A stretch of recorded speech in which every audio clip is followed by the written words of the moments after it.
पाकिस्तान में आज सबसे बड़ी डेवलपमेंट यह है कि एनएससी की मीटिंग हुई। प्राइम मिनिस्टर का रिजॉल्व आपके सामने है। करार वाकई सजा दी जाएगी उन तमाम लोगों को जिन्होंने 9 मई के स्याह दिन एक बहुत ही भयानक तारीख रकम की और पाकिस्तान के अंदर जो फौजी अमलाक है, सरकारी अमलाक है, उनको निशाना बनाया, उनको नुकसान पहुंचाया। जो रेलिक्स थे शहदा के, जो मॉन्यूमेंट्स थे उनकी बेहुरमती की गई और उनके जो पूरे पाकिस्तान के अंदर जो लोग मौजूद हैं उनके जज्बात से खेला गया।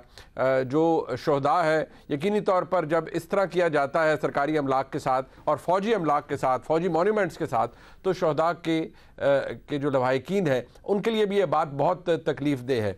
पाकिस्तान तहरीक इंसाफ ने मौक़िफ़ दिया है अपना उस कोर कमांडर्स प्रेस कॉन्फ्रेंस के बाद जो प्रेस रिलीज जारी की गई उस पर, और मुतअद्दिद दफ़ा एक ही बात कही गई है, यही कि इररिफ्यूटेबल एविडेंस हमारे पास भी मौजूद है, किसी इंडिपेंडेंट इंक्वायरी के अंदर हम उसको अप्रिशिएट करेंगे। ये भी कहा गया है पाकिस्तान तहरीक इंसाफ की जानिब से कि इंक्वायरी कराई गई तो पता चलेगा कि इसके अंदर एजेंसीज़ के लोग इन्वॉल्व थे इस जलाओ गिराओ के अंदर। सवाल ये पैदा होता है कि क्या पाकिस्तान तहरीक इंसाफ के सरबराह जनाब इमरान खान बहैसियत एक साबिक वज़ीर आज़म इस तमाम अमल को कंडेम करेंगे? अगर करेंगे तो उनकी जमात किस हद तक खुद को इससे अलहदा कर पाएगी? क्योंकि इमरान खान साहब ये फरमाते हैं कि उनकी जमात का इस तमाम जलाओ गिलाओ से, इस बर्बादी से कोई ताल्लुक़ नहीं है, लेकिन जो एविडेंस जो सामने आ रही है उसके अंदर कुछ शवाहिद तो ऐसे हासिल होते हैं, पता चलते हैं कि कुछ जो सीनियर लीडर्स थे पाकिस्तान तहरीक इंसाफ के, उनका रोल किसी ना किसी हद तक तो ज़रूर था। अब ज़ीरो टॉलरेंस का मुजाहरा किया गया है पाकिस्तान की वफाकी हुकूमत की जानिब से, पाकिस्तान की मुसल्लह अफवाज की जानिब से।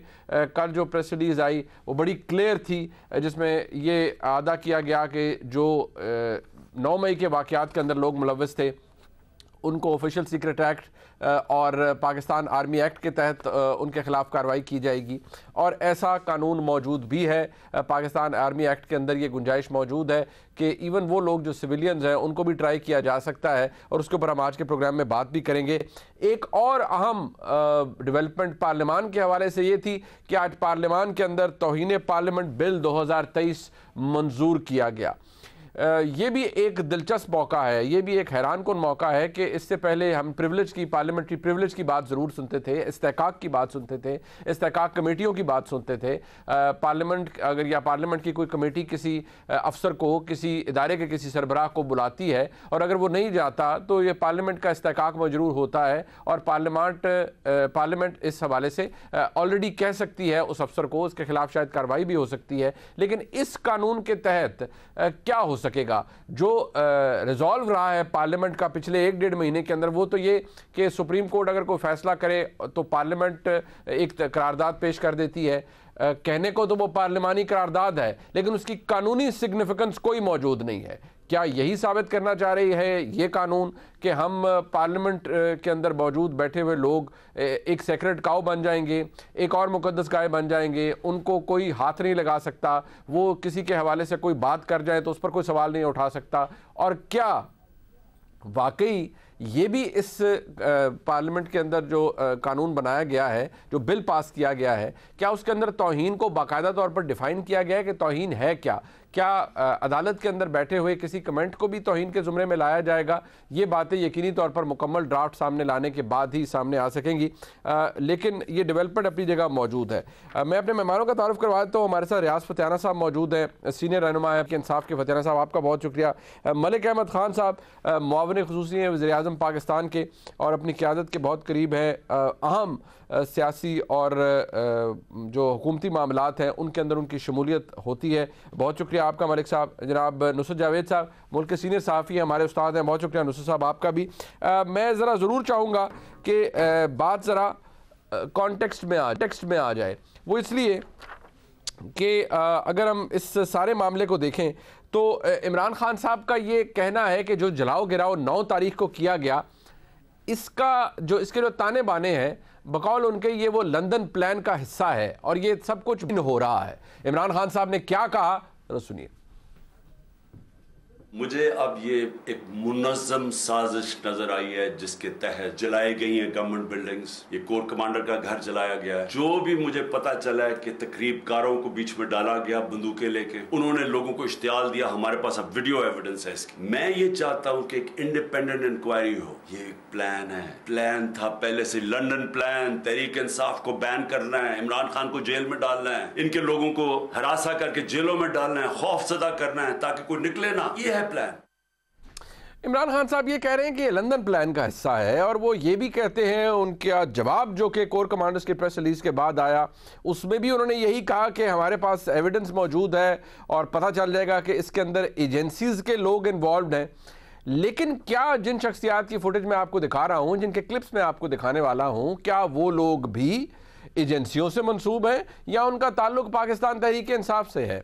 अब ये 9 मई की फुटेज है और इसके अंदर आप देख सकते हैं कौन सी शख्सियत मौजूद है और वो क्या कह रही है, जरा सुनिए। हर माँ, हर बेटी, हर बुजुर्ग, हर जवान, हर बच्चा कि चलो चलो जीएसटी चलो। मैंने उस्मान डार भाई से, अली नवाज जवान से बात की, उन्होंने असद उमर साहब का मुझे मैसेज सुनाया। असद उमर साहब और मुराद साहब की जो लीडरशिप अभी डिसाइड करेगी, इंशाल्लाह जीएचक्यू जाएंगे। अल्लाह रेड लाइन क्रॉस हुई तो आज कैंट की रेड लाइन भी क्रॉस हो गई। आज अवाम आई भी है, कोर कमांडर के घर के बाहर भी खड़ी है और अंदर भी जा चुकी है। ये वो एविडेंस है। अब इस कम से कम इससे तो ये ज़ाहिर होता है जो बात शरियार आफरीदी साहब कह रहे हैं, आज की इत्तलात के मुताबिक उनका ताल्लुक पाकिस्तान तहरीक इंसाफ से ही है, उनका ताल्लुक किसी एजेंसी से नहीं है, और ना ही मोहतरमा आलिया हमजा साहिबा का ताल्लुक किसी एजेंसी से है। उनका ताल्लुक भी पाकिस्तान तहरीक इंसाफ से है और वो अपनी क़यादत को हर तरह से हर मौके पर सपोर्ट भी करते हैं, प्रमोट भी करते हैं। तो जब इस तरह की एविडेंस हमारे सामने होगी तो फिर सवाल रह नहीं जाता बल्कि जवाब मिल जाते हैं। ये बात हमारे सामने मौजूद है। हुकूमत का और रियासत का, यानी फ़ौज का भी ये कहना है पाकिस्तान की जानिब से, कोर कमांडर कॉन्फ्रेंस के बाद जो प्रेस रिलीज़ आई, पूरी हुकूमत यही कह रही है कि जी हमने कानून के तहत कार्रवाई करनी है। जो कोर कमांडर कॉन्फ्रेंस के बाद हमारे सामने प्रेस रिलीज़ आई उसमें कहा गया तमाम कवानीन बशमूल आर्मी एक्ट और सीक्रेट सर्विस एक्ट के तहत कार्रवाई की जाएगी। अब जब सवाल किया गया वफाकी वज़ीर दिफा जनाब ख्वाजा आसिफ साहब से इस हवाले से, तो उनका जवाब देखने वाला था। वो क्या फरमा रहे? आर्मी एक्ट जो है, आर्मी एक्ट मुल्क का कानून नहीं है, वो अमेरिका का कानून है, या चांद का कानून है, या किसी मरीख का कानून है। जब फौजी तंसीबात पे हमले होंगे, जब जीएचक्यू पे हमला होगा, कोर कमांडर को हाउस को जलाया जाएगा, शोहदा की और गाजियों की यादगारों को जो है जलाया जाएगा, तो फिर आर्मी एक्ट नहीं अंदर आएगा तो और क्या कौन आएगा? उन्होंने कहा तो पढ़ाया जाएगा। फिर मगर ख्वाजा साहब, जब अदालती निजाम मौजूद है तो मुल्क के कवानीन के तहत ना फिर उनको आवारागर्दी में पकड़े। अदालती निज़ाम मौजूद है लेकिन फिर भी आर्मी एक्ट के तहत वो कह रहे हैं कि आर्मी एक्ट भी पाकिस्तान का ही बनाया हुआ कानून है और ऐसे लोगों को अगर वो कानून की खिलाफ वर्जी करते हैं तो उनको फिर सज़ा मिलनी चाहिए।